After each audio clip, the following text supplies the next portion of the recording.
morning. We are at Battery Show 2025 and we are at LICO Mat stall, LICO Materials, and with us we have Mr. Gaurav, who is the CEO. Hi Gaurav, how is Battery Show treating you? Very good. We're very happy with the response. It's been a busy morning on day one. Great. Yeah, a lot of crowd on the day one. Actually, generally we see this kind of crowd on the day two onwards, but this time it's great. Okay, coming to the topic, Gaurav, can you please tell us how is LICO Materials using its presence at Battery Show and showcase its scale and its second life batteries? Can you brief our readers more on that? Sure. So LICO is involved in the recycling of lithium-ion batteries, but also in the repurposing of them, or second life.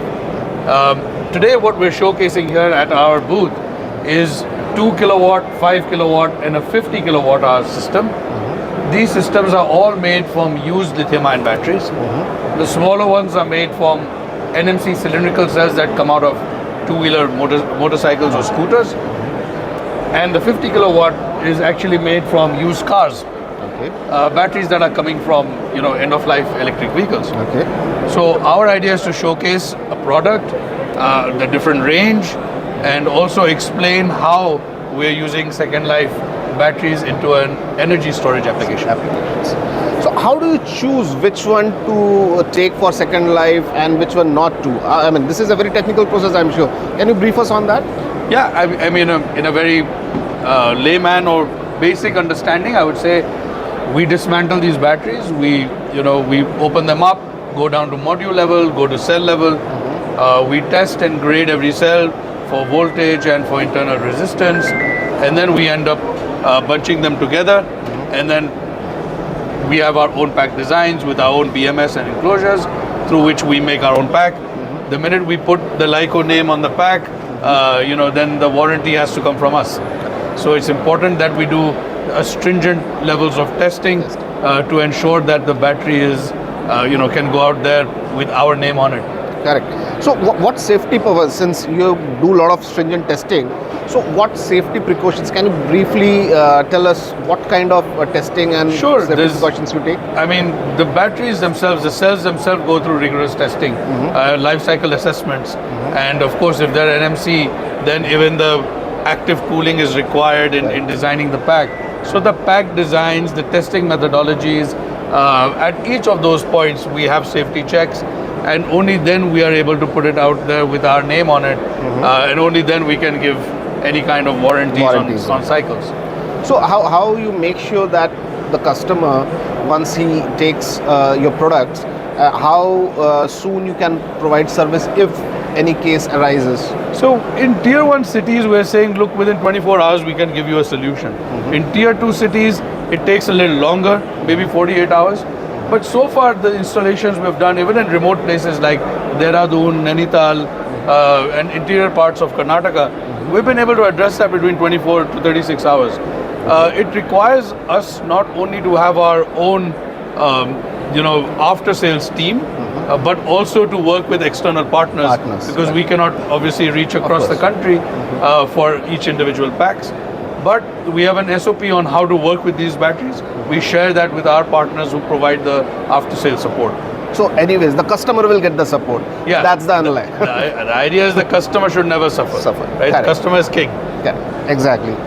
So what are the biggest challenges that you face while collecting and testing and repurposing these EV batteries in India? Oh, the collection of batteries in India is not ideal. Very frankly, it's fragmented, it's unsafe, and it's sometimes kept in very hazardous ways, right? So our job as a recycler and a repurposer is today to collect those batteries from different parts of the country and bring them back to us safely, and then do the rest of the process.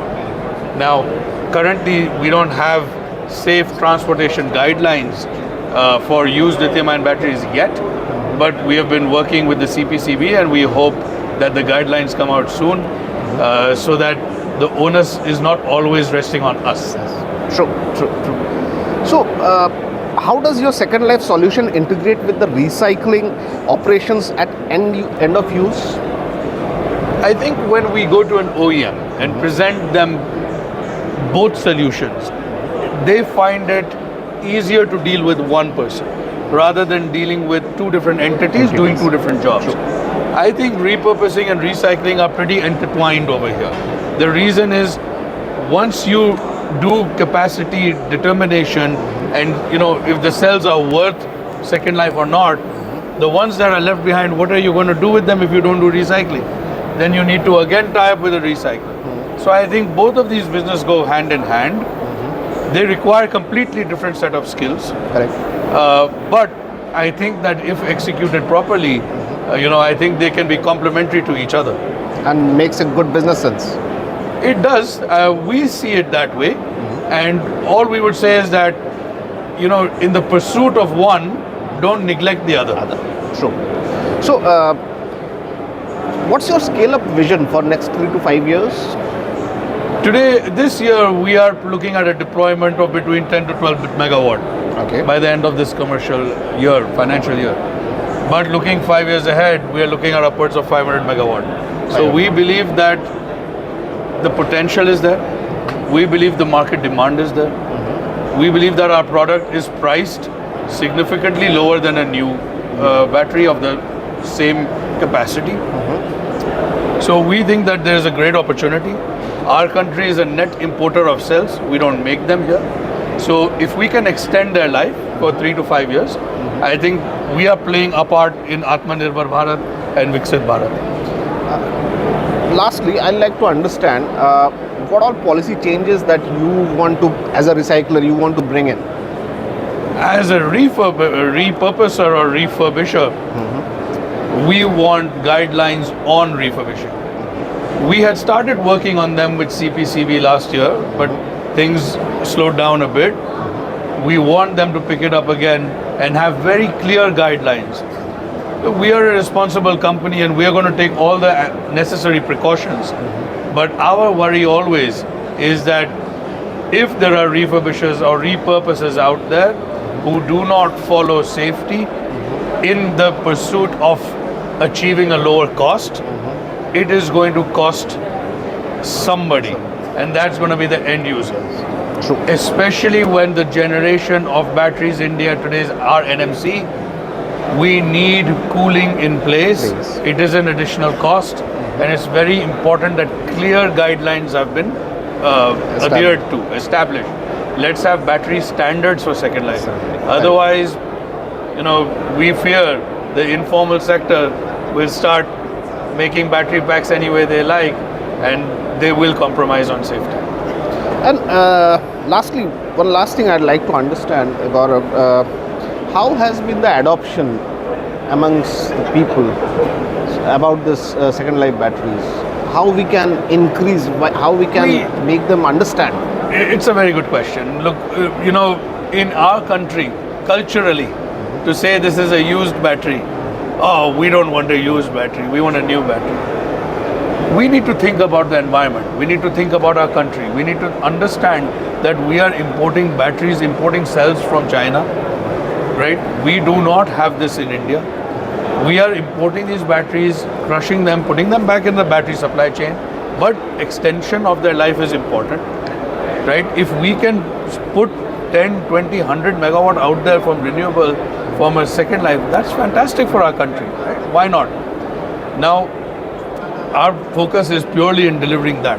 We think that there's a great opportunity there. Great, Gaurav, and I wish you a great luck in that, and look forward to many more interactions like this where we can start educating the customers about this. That we would need your help.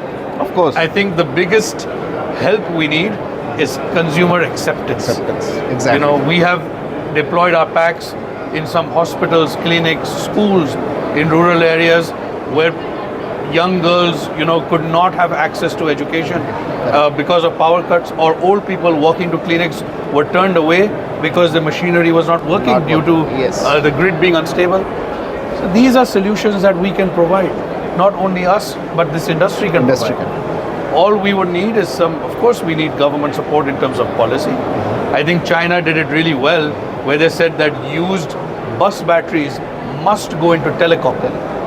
Right, because telecom was a non-critical 2+1 battery pack. If we could get support like that, we see there is a PM Surya Ghar Yojana, Surya Ghar Yojana. and things like that, that we could possibly attach a pack with the solar panel. I think there's a lot of potential in that. but Yes. safety comes first. Of course. Great, Gaurav. Pleasure speaking to you, Same and we here. wish you all the best. Thank you so Thank much. you. Thank you. Thank you. Thank you.